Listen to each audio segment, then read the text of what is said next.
গত ত্রয়োদশ জাতীয় সংসদ নির্বাচনের আগে আমরা একটি দফা রাষ্ট্র সংস্কার মেরামতের রূপরেখার মধ্যে আমরা উল্লেখ করেছিলাম যে আমরা নির্বাচিত হলে আমাদের এই বাংলাদেশে আমরা বৃক্ষরোপণ কর্মসূচি আমরা শুরু করব এবং 25 কোটি বৃক্ষরোপণ সারা বাংলাদেশে করা হবে। সেটার অংশ হিসাবে আমাদের নির্বাচিত হওয়ার পর আমরা জানি যে আজকে এই 1 এপ্রিল আনুষ্ঠানিকভাবে সড়ক জনপদের উদ্যোগে এবং তাদের তত্ত্বাবধানে আজকে আনুষ্ঠানিকভাবে আমাদের শুভ উদ্বোধন হচ্ছে মানে বৃক্ষরোপণ কর্মসূচির। সেটা অব্যাহত থাকবে এবং এটা সারা দেশে 25 কোটি বৃক্ষ আমরা রোপণ করব, যেন আমাদের পরিবেশ যে বৈশ্বিক যে আমাদের উষ্ণতা, এই উষ্ণতার কারণে আমাদের যে হচ্ছে মানে পরিবেশ বিঘ্নিত হচ্ছে, পরিবেশ রক্ষার জন্য, ভারসাম্য রক্ষার জন্য একটি দেশে 25% বনায়ন থাকা দরকার। সেই দেশে আমাদের মাত্র বোধহয় 12% রয়েছে।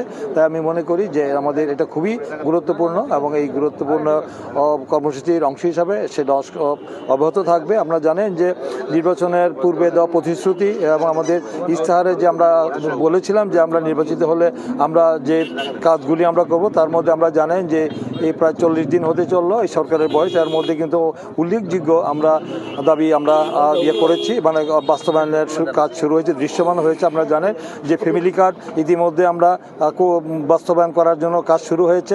ফ্যামিলি কার্ড এবং কৃষক কার্ড দেওয়া হবে আগামী 14 তারিখে কৃষক কার্ড দেওয়া হবে। আপনারা জানেন যে 10,000 টাকা কৃষি ঋণ সুদ সহ মকুব করা হয়েছে এবং আমার হেলথ কার্ডও আমাদের দেওয়া হবে এবং খাল খাটা কর্মসূচি ইতিমধ্যে শুরু হয়েছে সারা দেশে, আমরা দেখতে পাচ্ছেন।